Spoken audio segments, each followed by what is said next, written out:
You're back. Okay, so yeah, so this is something that the addition, subtraction, etc. of like fraction has to be very clear. Now, if you pose this problem of, let's say, 3/4 plus 2/5, what is to be done? Then I usually recommend going into that in 3 steps. And there is reason why in 3 steps. Step 1 are problems like this: 1/4 plus 3/8. Now, if you notice, at this level, children need to have adequate exposure to playing with fractions. So they should know that 1/4 can be made with 2/8 or 3/12. Okay. So when they see this, you ask that, and this is where the more you problematize, the better. Okay. So there is 4 and 8. Is there any way we can make? We can't make the 8/4. That part is very clear. But is there any way we can make 1/4 using 1/8? Okay. So deliberately in this first step 1, the two denominators must be factor multiple of each other. Okay. So you can definitely write one of them in terms of the other denominator. And the moment you do that, you are in familiar territory. Okay. And then they should be able to take it forward. Okay. So this is step 1. First type of problems. The second type should be something like, let's say 3/4 plus 2/5. Now, this is where the squares do the best job. Now, this is where what happens is these are co-prime. Okay. So if you use the square, and the fraction square document has details of it, what you do is you take 2 squares to show this. So this is 3/4. Okay. So you got the first fraction. This is 3/4. And then you have 2/5.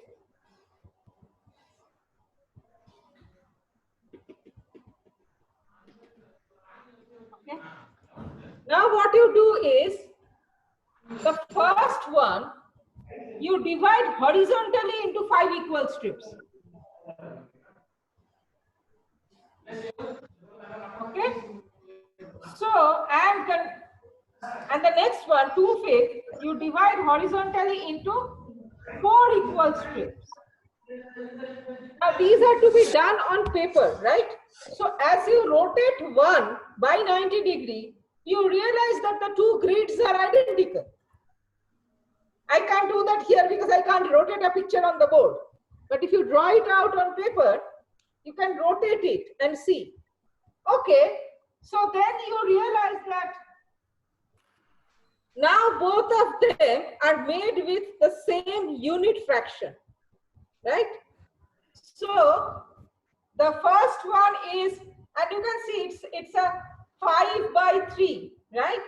So you can see that there are 5 times 3 pieces, and the total number of pieces that make the whole is 5 times 4. You can see that clearly from the grid. And the next one is, this is 4 times 2, and the total number of pieces, that's 4 times 5. Okay, so this is 15/20 and 8/20. Again in familiar territory now. So all good. Okay, so this is the second one. So the first one is where the denominators are factor multiple of each other. Second one where the denominators are co-prime. Okay. Now, if you are dealing with this with older children, class 8 onwards, then this one method just simply works. You just multiply, and you can see that, you know, we have multiplied, divided each fraction by the denominator of the other fraction.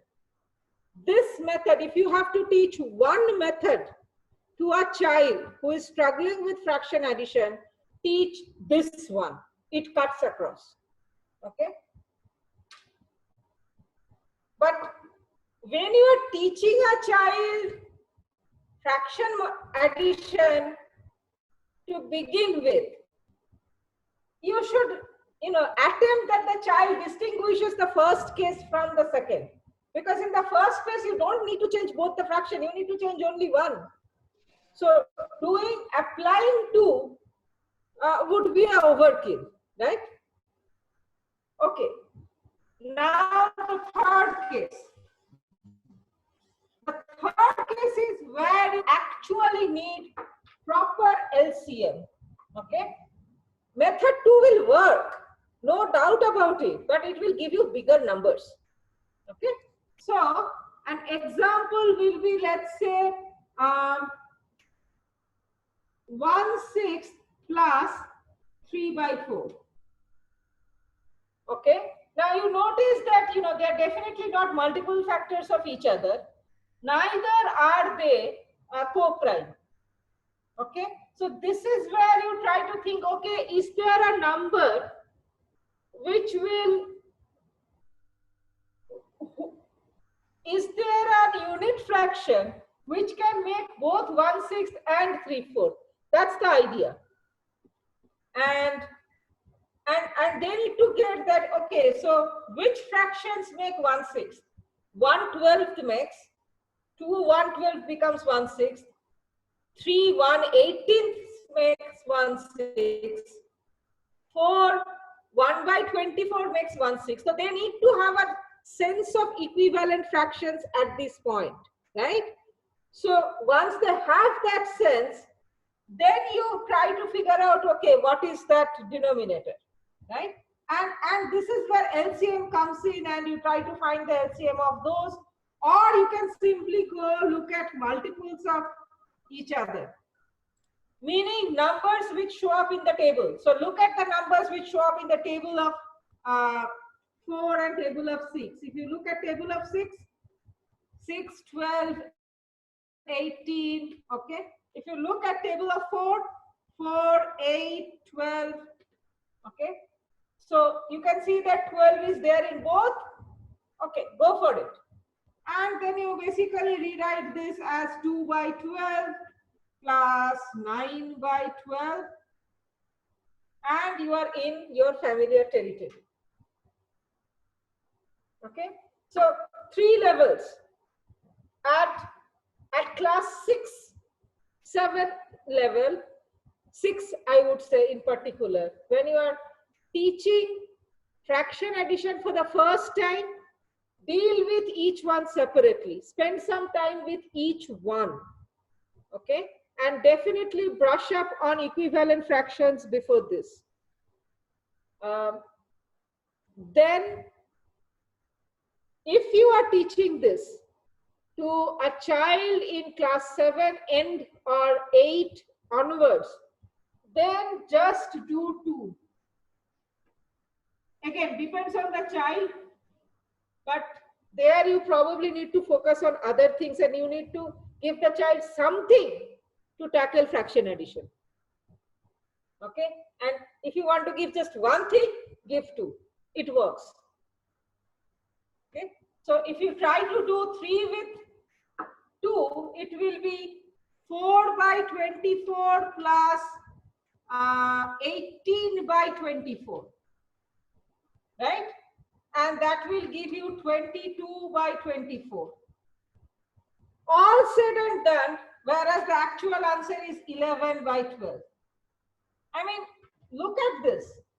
22 by 24 is not incorrect. No way. It's just not reduced. That's all. Okay. So it gets 2 does the job, but it need not give you a reduced answer. That's it. Okay. And that's not a big deal.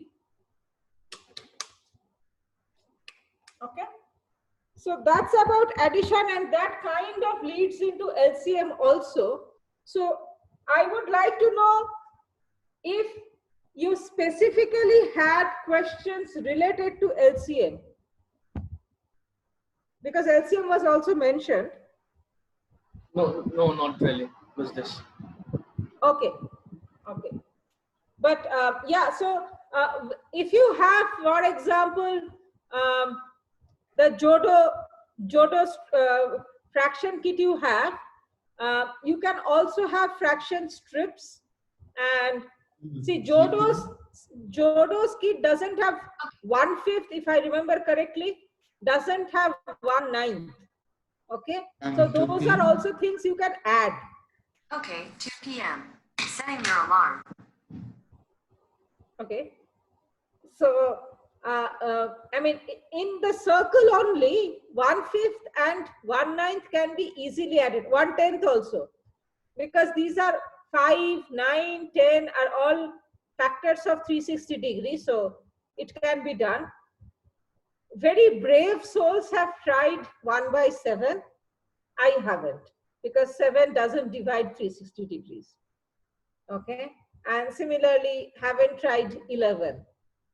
Okay, so leaving out 7 and 11, all the numbers up from 2 to 12 divide 360 degree, and so you can, you know, create your own fraction kit or supplement the Jodogan kit.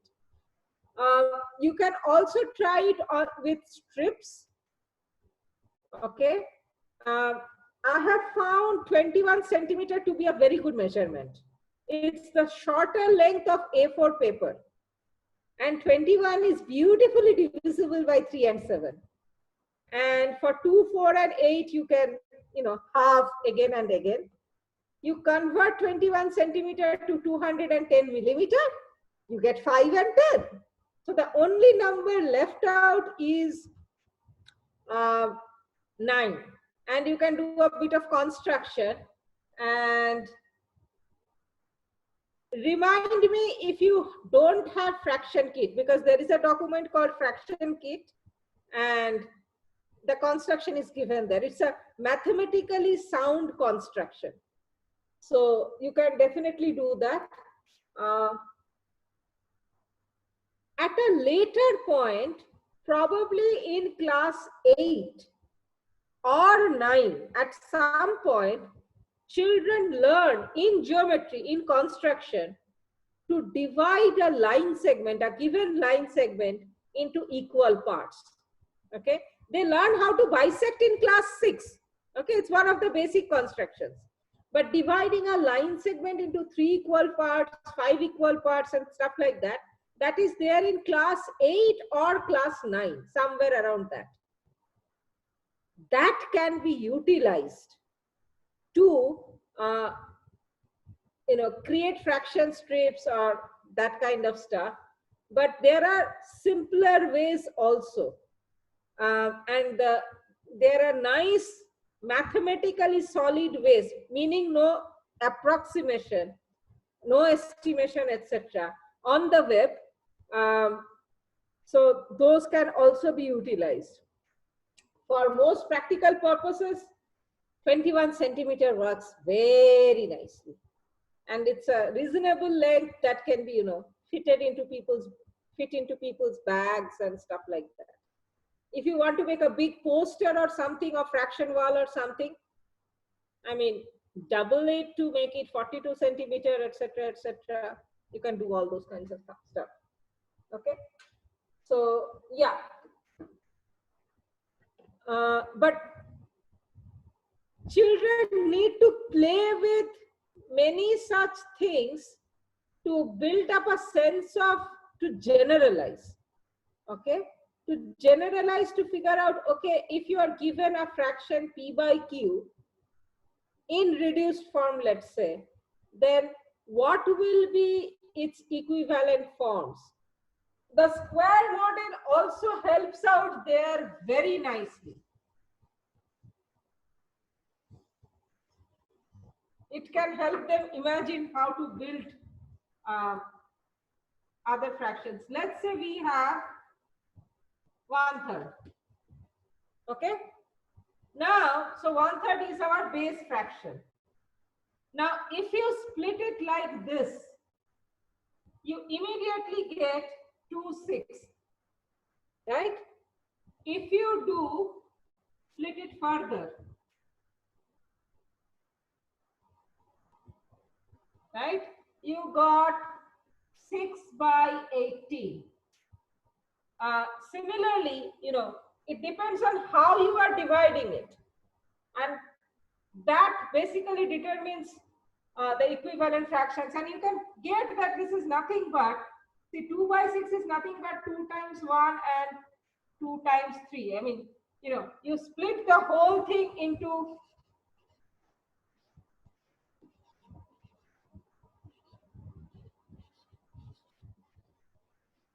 each of these 1/3, you split into 2 parts, right? So that's where the 2 is coming.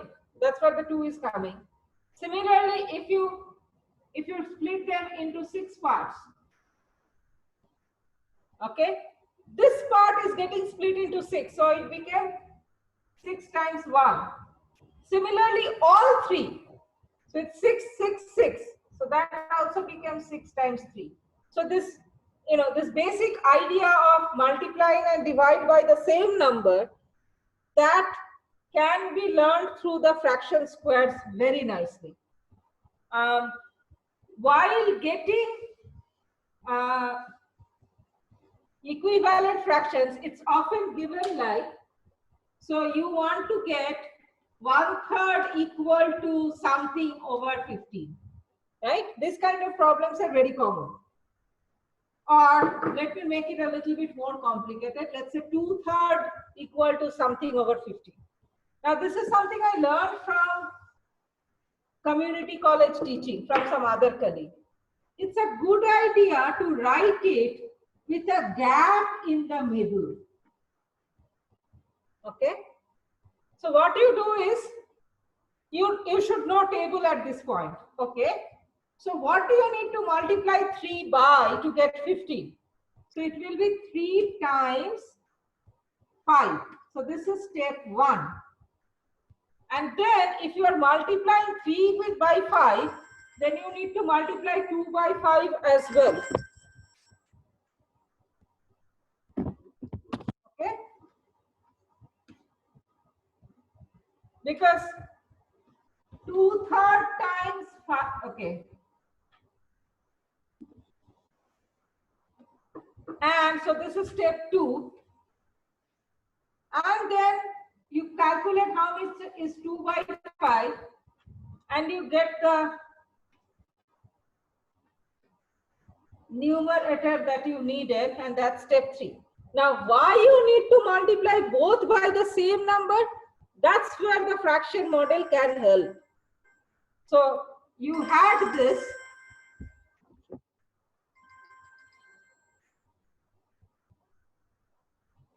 You had your 2/3. Okay. So you need to make it into a fraction which has 15 pieces. So each of these 1/3 need to be split into 5 parts, right? So split. Okay. So now you have total 15 parts, 15 pieces you can see. So that means each of these 2 are also split into 5 each. So earlier, which was 2, is now 5 plus 5 or 2 times 5. So this whole thing can be done. What I really like is, making space and putting this in the middle, because then once you finish, you can see the continuum. Okay. So that's something you can use for equivalent fractions. Nice. Okay, let's see what we have next. And I think today's session will be covered with these more or less. Okay, so the next one is a question from integers. Application of negative times negative. Haha. Now, I don't know if there is a situation in day-to-day life where you need to apply, where you need to multiply a negative number by a negative number. In some science related stuff there may be, but I am not aware of anything like that which is taught to children or which can be exposed to children at class 7. That is roughly the time when they learn negative times negative, right?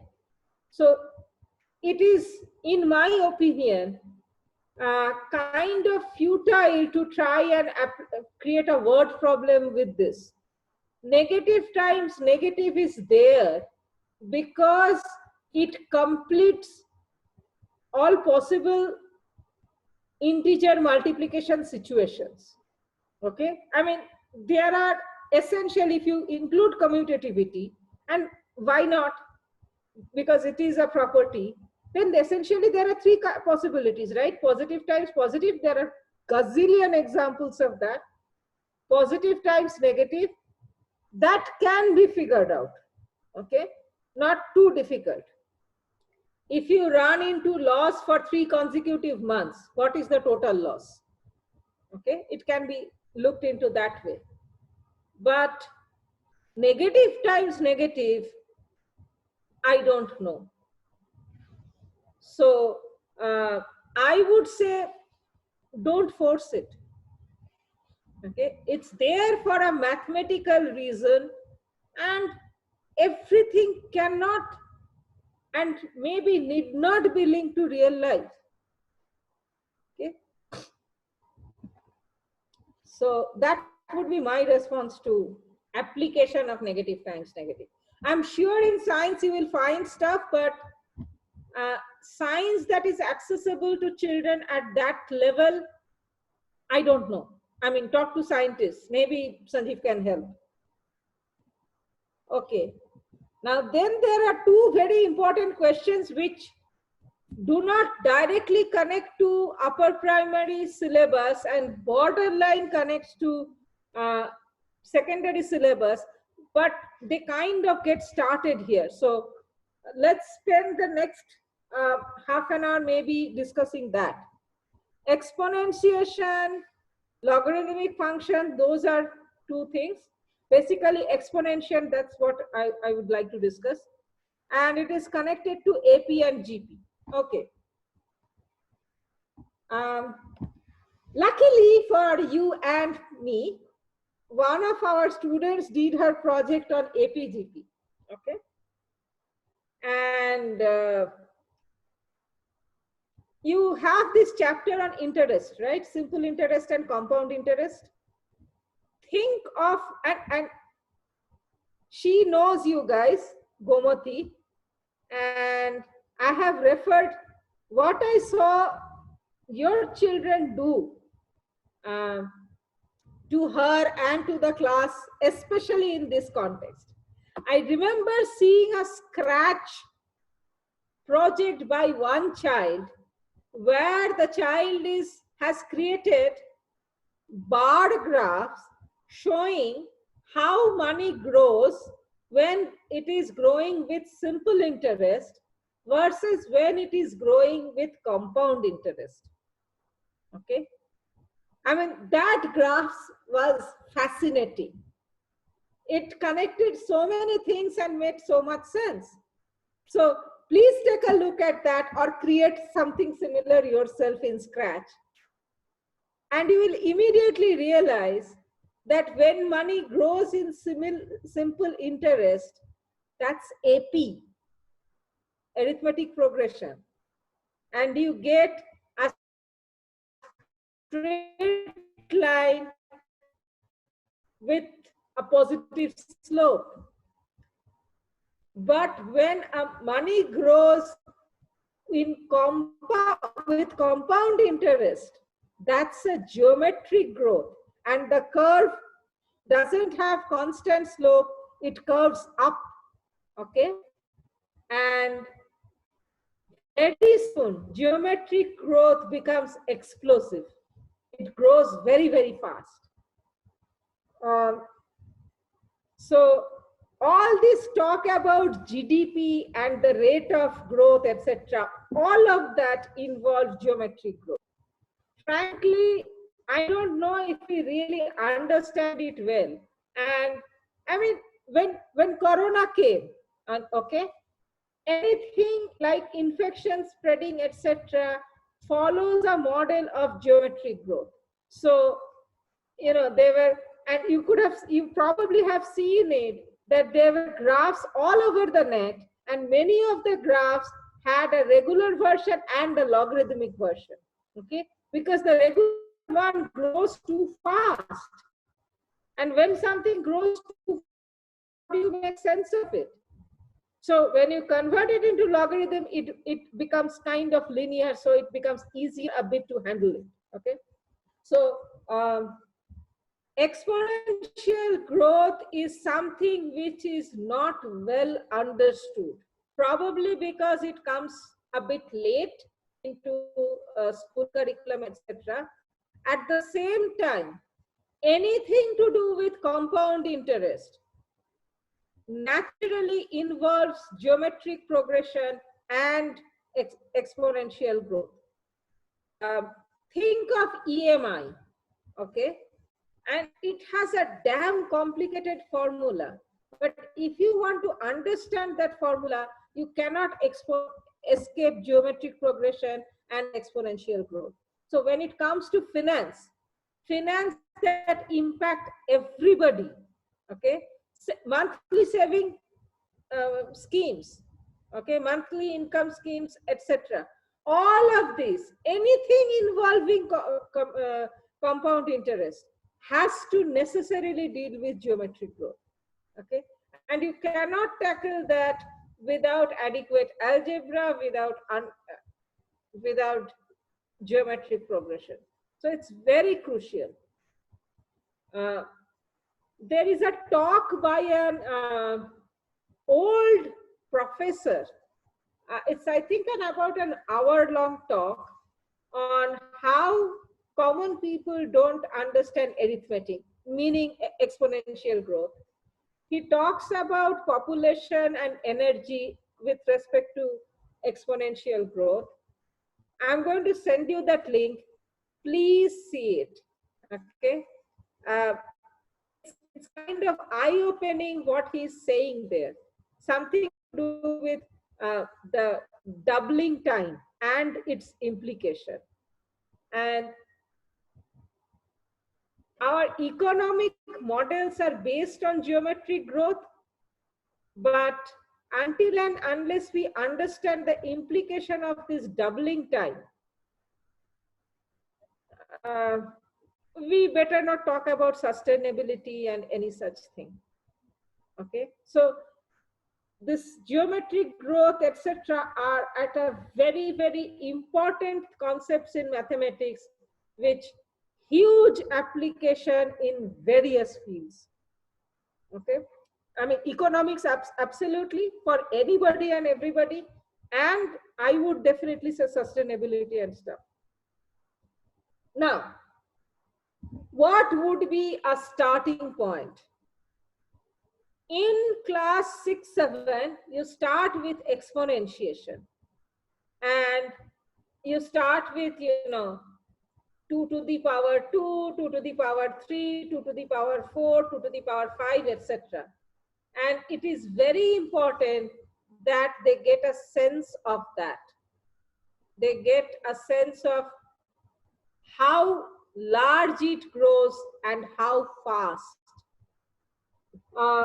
One possibility for powers of 2, what you can do is you can do a tree diagram, a branching pattern, and you can use cloth clips. Okay, so if you have cloth clips, it will be like this, and you attach 2 more cloth clips here and here. then here and here, here and here. Okay, and you see how it spreads so fast.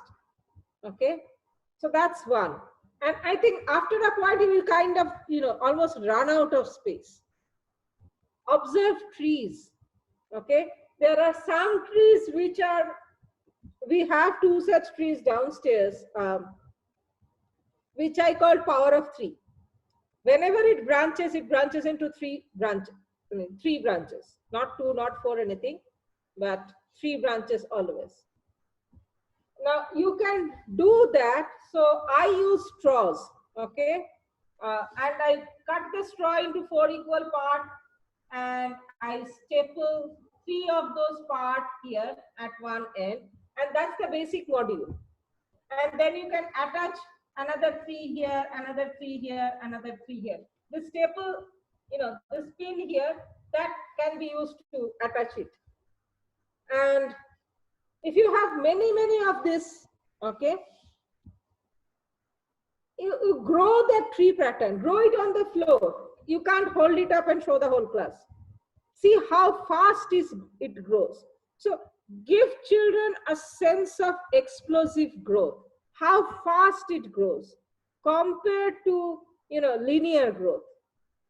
Okay, so that's very important. Similarly, when you, in the next class, okay, let's see. Udavi gets into exponentiation in class 8. Okay, so that's the state board syllabus, as far as I remember. For Isambulam, it will be, I'm not remembering whether there is in 6 or whether it starts in 6 or it starts in 7, but it starts in one of these two with positive powers. So, a to the power n, where n is positive. And in the next class, you get to n being all integers. Okay, and so that cannot be modeled with branching diagrams. It can be modeled differently. You basically partition. You can again take the square and you partition it. So this is 2 to the power negative 1, 2 to the power negative 2, 2 to the power negative 3, 2 to the power negative 4, and so on and so forth. And you can see exponential decay, how fast it shrinks. Okay, so for Udavi, both will happen one after the other in class 8. That's according to the state syllabus. But in CBSE, it's split across 2 classes. So that's where you get into exponential function. I mean, not exponential function, but basically playing around with exponents and have a feel for how fast number grows and how fast it decreases. Okay.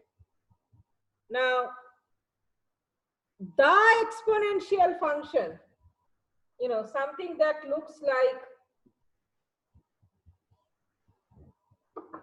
anything of the form a to the x, okay, can be written as e to the bx. Okay, and you can probably put another coefficient in front. So again, lazy bum, right? So if you can figure out e, then you don't need to figure out all those different a's, and you can express everything in terms of e. So that is where the exponential function kind of came up, e to the bx or something in that form. And mathematics tends to grow. Okay, so once you have got exponentiation, so let's look at it this way. Once you can square a number, then you try to think of, okay, what about the other way? And then you come up with square root. So same thing, if you can grow something like this, then you need to want to find the reverse thing. Okay, so let me give you a context from a compound interest situation. Suppose you want your money to double in a certain number of years.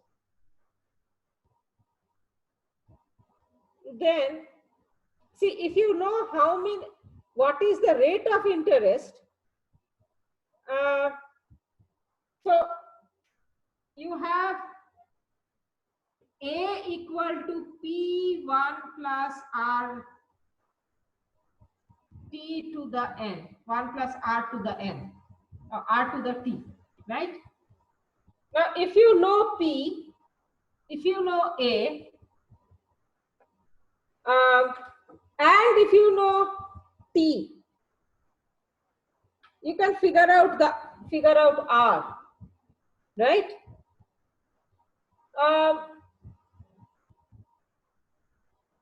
But how do you manage to, so you know it will be